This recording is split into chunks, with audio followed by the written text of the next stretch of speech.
Hey there, friends. Pastor Jason here. Glad you can join me for daily devotionals. Today we're in Deuteronomy 17 and 18. Let's get right to it. Let's see what the Lord has for us out of some of Moses' last instruction. Here we go. 17, verse 1.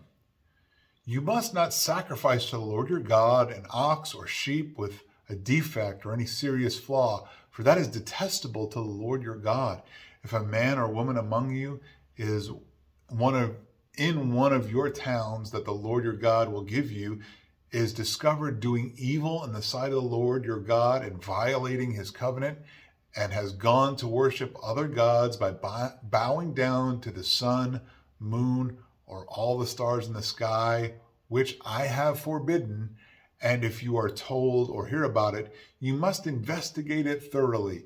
If the report turns out to be true, that this detestable thing has happened in Israel, you must bring out to your gates that man or woman who has done this evil thing and stone them to death. The one condemned to die is to be executed on the testimony of 2 or 3 witnesses. No one is to be executed on the testimony of a single witness. The witness's hands are to be the first in putting him to death, and after that, the hands of all the people. You must purge the evil from you. If a case is too difficult for you concerning bloodshed, lawsuits, or assaults, cases disputed at your gates, you must go up to the place the Lord your God chooses. You are to go to the Levitical priests and to the judge who presides at that time. Ask, and they will give you a verdict in the case. You must abide by the verdict they give you at the place the Lord chooses. Be careful to do exactly as they instruct you. You must abide by the instructions they give you and the verdict they announce to you. Do not turn to the right or the left from the decision they declare to you. The person who acts arrogantly, refusing to listen either to the priest who stands there serving the Lord your God or to the judge, must die. You must purge the evil from Israel, then all the people will hear about it, be afraid, and no longer behave arrogantly. When you enter the land the Lord your God is giving you, take possession of it, live in it, and say, I will set a king over me like all the nations around me. You are to appoint over you the king the Lord your God chooses. Appoint a king from your brothers. You are not to set a foreigner over you, or one who is not of your people. However, he must not acquire many horses for himself, or send the people back to Egypt to acquire many horses, for the Lord has told you, you are never to go back that way again. He must not acquire many wives for himself, so that his heart won't go astray. He must not acquire very large amounts of silver and gold for himself. When he is seated on his royal throne, he is to write a copy of this instruction for himself on a scroll in the presence of the Levitical priests. It is to remain with him, and he is to read from it all the days of his life, so that he may learn to fear the Lord his God, to observe all the words of this instruction and do these statutes. Then his heart will not be exalted above his countrymen. He will not turn from this command to the right or the left, and he and his sons will continue ruling many years over Israel. Deuteronomy 18. The Levitical priests, the whole tribe of Levi, will have no portion of inheritance with Israel. They will eat the Lord's fire offerings. That is their inheritance. Although Levi has no inheritance among his brothers, the Lord is his inheritance, as he promised him. This is the priest's share from the people who offer a sacrifice, whether it's an ox, a sheep, or a goat. The priests are to be given the shoulder, jaws, and stomach. You are to give him the first fruits of your grain, new wine, and oil, and the first sheared wool of your flock. For Yahweh your God has chosen him and his sons for all your tribes to stand and minister in his name from now on.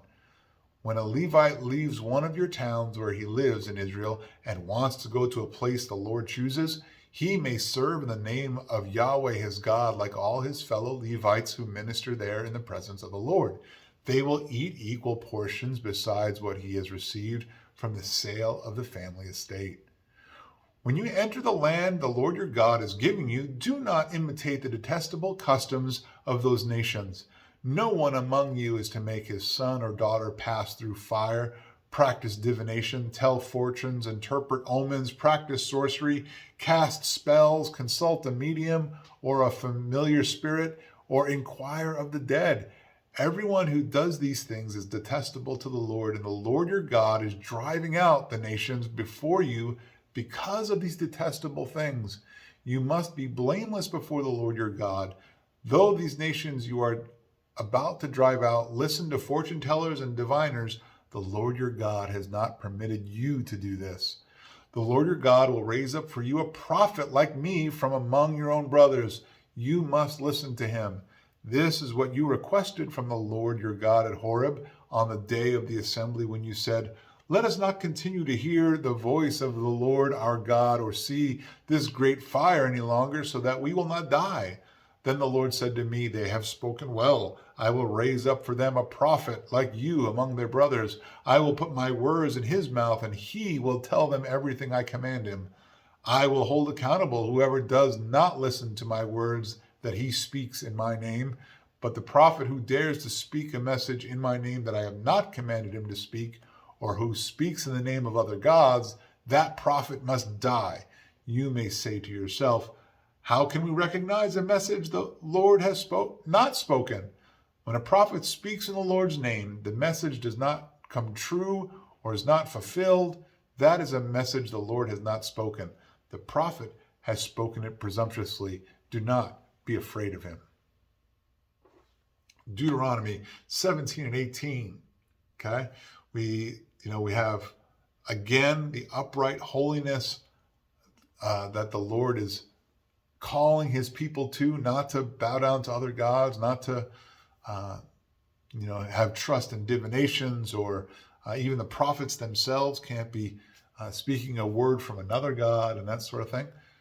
And you're also given, leaders are given instruction, right? You don't want a leader who is too wealthy or has too many wives or doesn't have too many horses. Like, his attention is supposed to be on the Lord and leading people. He writes out the copy of the commandment, the commands to the leader himself from the Lord. The Lord, like, rewrite these commands about what it means to be in leadership. Above it all, like, what do we take away? What do we learn from the Lord about the Lord? His holiness is important to him. Like, he wants his people to be holy because he is holy. What do we learn about man?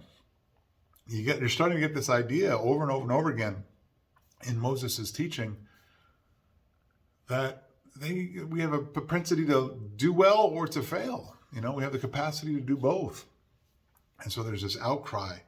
Be sure that you are holy. So what sin to avoid? Make sure you're not, dealing in witchcraft and things like of that nature, that you're actually trying to call up demons or some other spiritual power that isn't the Holy Spirit. Wants the command to follow, right? Don't make sure that you give. When you give, like in the very beginning there in chapter 17, don't give something as an offering that has a blemish about it. Give your best to the Lord. Bless the Lord as best you can. So in terms of our life being a holy sacrifice to him, what is the best we can do to serve him? Because remember, Christ died, we became sanctified. So how can we best be set apart as holy and set apart as holy, useful items? How can the Lord best use us to serve him and expand his kingdom? With that, I hope Deuteronomy 17 and 18 were a blessing to you. Join me tomorrow when we're in Deuteronomy 19 and 20. Have a great day. Oh, be blessed. Be a blessing. See you later.